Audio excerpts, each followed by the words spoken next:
이엠 바운즈의 기도하지 않으면 죽는다. 챕터 9. 하나님은 공의로우신 심판자이다. 세상이 믿는 하나님. 악과 행악자들을 향해 불같이 진노하시는 공의의 하나님을 믿는 사상은 이 시대가 좋아하는 사상이 아니다. 이 시대 사람들은 자기들의 생각에 들어맞는 하나님을 믿고 자기들의 정욕에 따라 하나님의 모습을 그리고 그분을 자기들과 비슷한 존재로 만들려고 한다. 그러나 하나님이 어떤 분이신지에 대해 관심도 없고 신경도 쓰지 않는 것은 매우 큰 악이다. 이런 악으로 인해 우리에게서 죄의 개념이 사라졌고 우리는 선악의 구분에 무감각해졌다. 우리는 하나님께서 죄와 거룩함 사이의 차이점에 무관심한 분이라고 생각하기 시작했다. 우리는 죄인을 향한 하나님의 진노에 의문을 품기 시작했다. 이제 우리는 하나님께서 죄와 거룩함을 구별하지 않으시는데 왜 우리가 굳이 구별해야 하는가? 하나님께서 정죄하시지 않는 것들을 왜 우리가 정죄하는가? 라고 말한다. 이런 모든 잘못들은 성경의 권위를 인정하지 않는 데서 비롯되었다. 우리의 욕망들, 우리의 죄를 덮으려는 의도, 하나님의 본질에 대한 오해, 하나님의 말씀에 대한 부분적 이해, 이런 것들에게 이끌려 우리가 이론들을 만들어내는 경우가 너무 많다. 하나님의 진노와 그분의 형벌은 서로 뗄 수 없을 정도로 밀접한 관계가 있다. 하나님은 감정이 없는 차가운 분이 아니시다. 하나님은 얼음처럼 차가운 법률적 선고를 통해 처벌하는 분이 아니시다. 하나님은 그분 자신의 법의 손에 의해 조종되는 단순한 기계가 아니시다. 하나님은 감정을 갖고 느끼시면서 징벌하신다. 하나님은 권위 있게 명령하실 뿐 아니라 진노의 불로 활활 타오르신다. 그분의 진노는 불같이 타오른다. 하나님은 우주에서 가장 강한 분이시며 하나님의 감정은 우주에서 가장 심오하다. 세례 요한의 가르침. 지금 나는 이 주제에 대한 신약의 모든 교훈들을 다 언급하지는 않고 다만 두 가지에 대해서만 언급하겠다. 먼저 하나님의 진노에 대한 세례 요한의 교훈을 살펴보자. 세례 요한의 교훈은 그리스도의 교훈을 위한 예비 단계의 성격을 지니면서 결국에는 그리스도의 교훈 안으로 흡수된다. 구약은 하나님께서 죄를 미워하시고 언제나 죄를 대적하시며 죄를 징벌하기를 원하신다고 가르친다. 이런 구약의 교훈을 무시하거나 뒤집어 엎거나 그 밖에 어떤 방법으로든 평가절하하는 것이 옳은가? 결코 그렇지 않다. 만일 그렇게 하는 것이 옳다면 정직하고 담대한 세례 요한은 하나님의 본질과 계획과 원리들이 바뀌었다고 증거했을 것이다. 세례 요한은 새로운 하나님을 선포한 것도 아니고 새로운 계시를 전달한 것도 아니었다. 현대의 신학은 구약과 신약 사이에 부당한 구분을 짓지만 그는 그렇게 하지 않았다.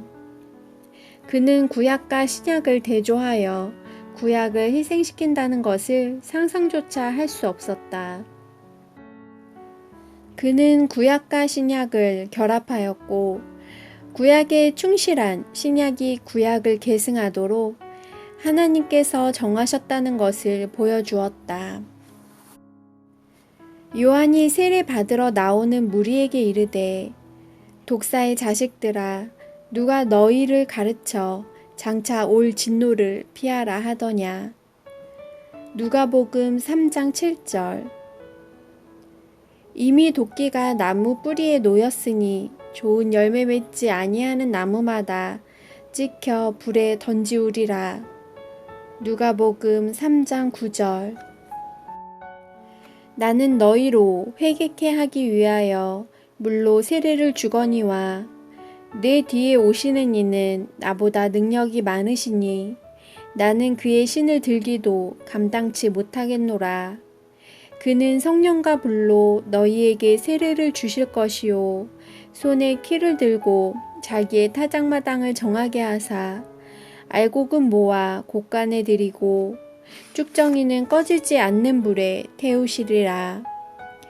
마태복음 3장 11절 12절. 이런 이유 때문에 세례 요한은 말씀을 전하고 예언할 때 구약의 불같은 혹독한 징벌적 요소들을 신약에 그대로 적용하였다. 세례 요한은 이렇게 말했다. 아들을 믿는 자는 영생이 있고 아들을 순종치 아니하는 자는 영생을 보지 못하고 도리어 하나님의 진노가 그 위에 머물러 있느니라. 요한복음 3장 36절. 요한의 이 말에는 복음의 핵심과 조건이 완전히 담겨 있다.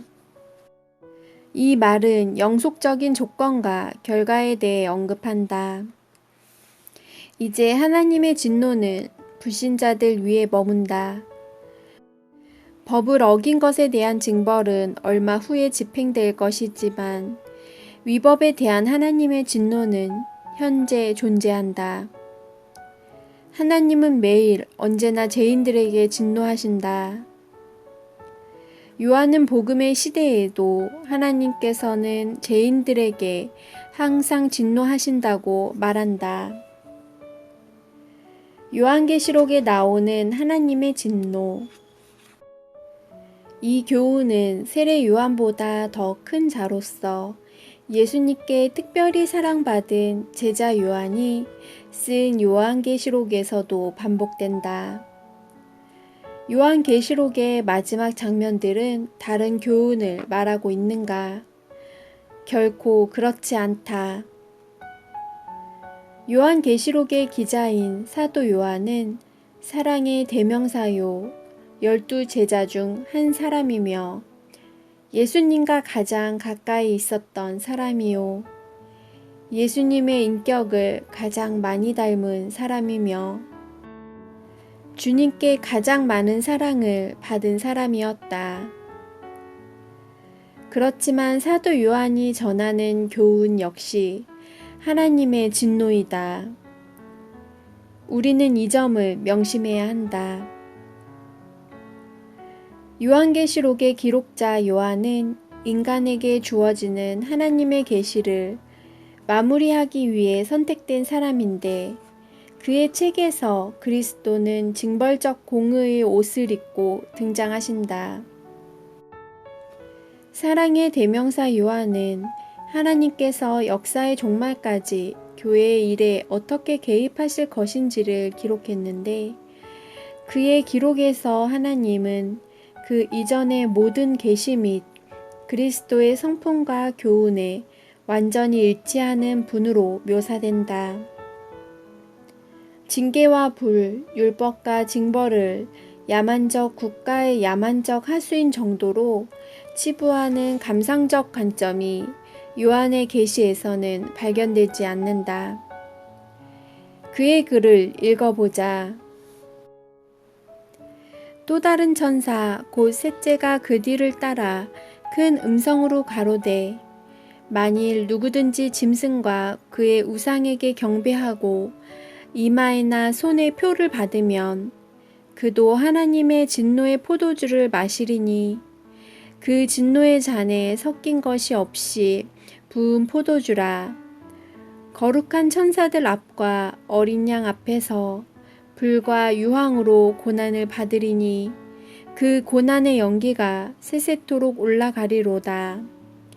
짐승과 그의 우상에게 경배하고 그 이름의 표를 받는 자는 누구든지 밤낮 쉼을 얻지 못하리라 하더라. 천사가 낫을 땅에 휘둘러 땅에 포도를 거두어 하나님의 진노의 큰 포도주 틀에 던지매. 요한계시록 14장 9절에서 11절, 19절. 또 요한계시록은 다음과 같이 말한다. 또 하늘에 크고 이상한 다른 이적을 보매 일곱 천사가 일곱 재앙을 가졌으니 곧 마지막 재앙이라. 하나님의 진노가 이것으로 마치리로다. 요한계시록 15장 1절. 천사들에게는 다음과 같은 명령이 주어졌다. 또 내가 들으니 성전에서 큰 음성이 나서 일곱 천사에게 말하되 너희는 가서 하나님의 진노의 일곱 대접을 땅에 쏟으라 하더라. 요한계시록 16장 1절. 요한계시록은 정복의 능력으로 나라를 세우기 위해 나아가시는 그리스도에 대해 다음과 같이 말한다. 그의 입에서 이한검이 나오니 그것으로 만국을 치겠고 친히 저희를 철장으로 다스리며 또 친히 하나님 곧 전능하신 이의 맹렬한 진노의 포도주 틀을 밟겠고. 요한계시록 19장 15절. 그리스도께서 이 세대를 종결하실 때 얼마나 진노하실 것인지에 대해 요한계시록은 다음과 같이 증거한다. 땅의 임금들과 왕족들과 장군들과 부자들과 강한 자들과 각 종과 자주자가 굴과 산 바위 틈에 숨어 산과 바위에게 이르되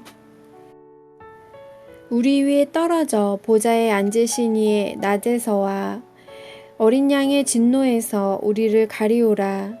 그들의 진노의 큰 날이 이르렀으니 누가 능히 서리요 하더라. 요한계시록 6장 15절에서 17절. 요한계시록은 지옥에 떨어질 사람들의 무서운 운명에 대해 다음과 같이 말한다. 그러나 두려워하는 자들과 믿지 아니하는 자들과 흉악한 자들과 살인자들과 행음자들과 술객들과 우상 숭배자들과 모든 거짓말하는 자들은 불과 유황으로 타는 못에 참여하리니 이것이 둘째 사망이라. 요한계시록 21장 8절. 요한이 전하는 무서운 메시지에 따르면 하나님의 진노는 세계 역사 속에서 일어나는 사건들을 통해 또 심판날의 판결에 따른 직접적 징벌의 부과를 통해 드러날 것이다. 심판날의 철저한 심판의 결과에 대해 요한은 누구든지 생명책에 기록되지 못한 자는 불못에 던지우더라 라고 증거한다. 우리 하나님의 영광스러운 도성에 대한 장엄한 묘사를 끝낼 때 요한은 불순종하는 자들에게 그 도성의 진주문을 닫고 그들의 입성을 금하면서 다음과 같이 말한다. 무엇이든지 속된 것이나 가증한 일 또는 거짓말하는 자는 결코 그리로 들어오지 못하되 오직 어린 양의 생명책에 기록된 자들 뿐이라. 요한계시록 21장 27절. 현재 일각에서 주장하는 소위 사랑의 복음이라는 것은 요한이 증거한 진정한 사랑의 복음과 완전히 다른 것이다. 그리스도의 세대는 법의 엄격함을 강조한 준엄한 개혁과 세례 요한으로부터 시작되어 진정한 사랑의 불같은 진노와 신실한 엄격함을 강조한 사도 요한에게서 끝을 맺는데 이런 시작과 끝은 한 가지 사실을 암시한다. 이 두 사람은 하나님의 본질 안에 공존하는 두 가지 속성을 보여주는데 이 두 속성은 결코 분리될 수 없기 때문에 우리는 하나님은 사랑이시며 또 소멸하는 불이시다 라고 말하지 않을 수 없다. 사실 이 두 가지 속성은 하나이다. 하나님의 자비와 공의는 동일한 목적을 지향한다. 하나님의 섭리는 하나이다. 이것은 달라질 수 없다. 왜냐하면 하나님은 하나님이시고 율법은 율법이며 죄는 죄이기 때문이다. 영원한 거룩함과 천국을 얻으려면 이것이 달라져서는 안 된다. 성경이 말하는 두려움.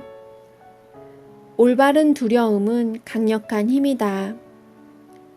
사람들에게 영향을 끼치겠다는 의도를 가진 사상이 두려움이라는 동기를 부정하거나 소홀히 한다면 그것은 완전히 잘못된 것이다. 감상적인 사상이나 종교를 감상적으로 해석하는 이론가들은 두려움을 대수롭지 않게 여길 것이다. 하지만 사물을 사물 그대로 보는 사람들, 공상의 세계가 아니라 현실을 다루는 사람들, 인간성의 본질을 다루거나 또는 다양한 요인들과 복잡하게 얽힌 인간성을 다루어야 하는 사람들은 두려움을 매우 가치 있는 요소로 간주한다. 무릇 지혜롭고 실제적인 성격을 가진 사상이라면 두려움이라는 동기를 최고의 동기로 간주하지는 않더라도 적어도 가장 강력한 동기 중 하나로 간주할 것이다. 구약은 두려움을 중요한 동기로 여기지만 신약은 그렇지 않다는 주장이 있다. 흔히 대중적 신학이 이런 주장을 편다. 이성주의를 굳게 신봉하는 사역자들이 이런 주장을 편다. 또 얄팍한 복음 전도자들이 이런 주장을 편다. 이런 복음 전도자들의 말을 들을 때 우리는 성경적 관점에서 그들의 말을 잘 걸러서 들어야 한다. 신약 역시 두려움이라는 요소를 많이 다루는데 사실 구약보다 더 근본적이고 강력하고 놀라운 방법으로 두려움에 대해 다룬다. 신약은 두려움이라는 일반적 원리를 경건을 위한 기본적 요소들 중 하나로 제시한다. 하지만 그것에서 그치지 않고 미래의 심판에 대한 두려움을 일깨우고 발전시키는데 이와 관련된 신약의 엄격함과 권위는 구약에서 찾아볼 수 없는 것이다. 신약의 많은 구절들이 두려움이라는 일반적 원리를 언급하고 또 강조한다. 초기의 제자들은 주님을 두려워하는 마음으로 살아갔다.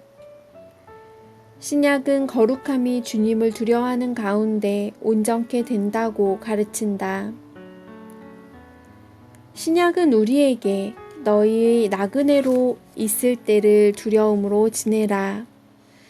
경건함과 두려움으로 하나님을 기쁘시게 섬길지니 라고 가르치며 이러한 원리를 붙잡고 믿음의 길을 끝까지 걸어갈 것을 요구한다. 짐승과 그의 우상과 그의 이름의 수를 이기고 벗어난 자들은 주여 누가 주의 이름을 두려워하지 아니하며 영화롭게 하지 아니하오리이까 라고 소리쳤다.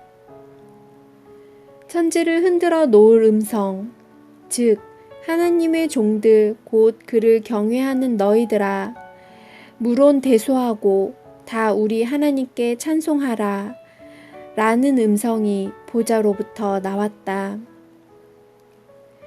이런 성경 구절들을 볼 때 두려움이라는 동기가 지극히 순수하고 지극히 깊은 경건의 한 요소라는 것을 신약이 부정하거나 평가절하하지 않는다는 것이 분명해진다. 하나님을 두려워하는 경건. 두려움이라는 강력한 요소가 없는 경건은 병에 집어넣어 보관해야 한다. 그 경건이 아무리 달콤한 것이라 할지라도 이내 증발해 버릴 것이기 때문이다. 지금 우리가 논하는 문제의 핵심을 찔러 간단 명료하게 표현한 말씀이 주님께서 제자들에게 주신 교훈들 중에서 발견된다. 주님은 이렇게 말씀하셨다. 내가 내 친구 너희에게 말하노니 몸을 죽이고 그 후에는 능히 더 못하는 자들을 두려워하지 말라. 마땅히 두려워할 자를 내가 너희에게 보이리니 곧 죽인 후에 또한 지옥에 던져넣는 권세 있는 그를 두려워하라. 내가 참으로 너희에게 이르노니 그를 두려워하라. 누가복음 12장 4절 5절. 이 말씀에서 두 가지 교훈이 있다. 하나는 사람을 두려워하지 말라는 것이고 다른 하나는 하나님을 두려워하라는 것이다. 신앙적 입장에서 사람을 두려워하지 않는 것은 하나님을 두려워하는 것만큼이나 경건한 것이다. 하나님을 두려워하는 것과 사람을 두려워하는 것은 공존할 수 없다. 사람을 두려워하는 자는 하나님을 두려워할 수 없다.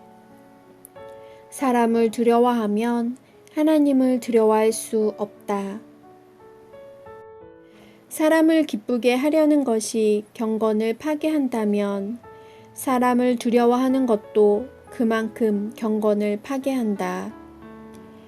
사람을 두려워하는 것은 겁쟁이가 되는 것이요 노예가 되는 것이다. 겁쟁이나 노예는 하나님을 섬길 수 없다. 사람에 대한 두려움은 경건을 방해하는 가장 큰 장애물 중 하나이다. 사람을 두려워했기 때문에 순교자의 면류관을 얻지 못한 사람들이 많다. 사람에 대한 두려움은 맑고 밝은 많은 영혼들에게 어둠의 그림자를 깊이 드리웠다.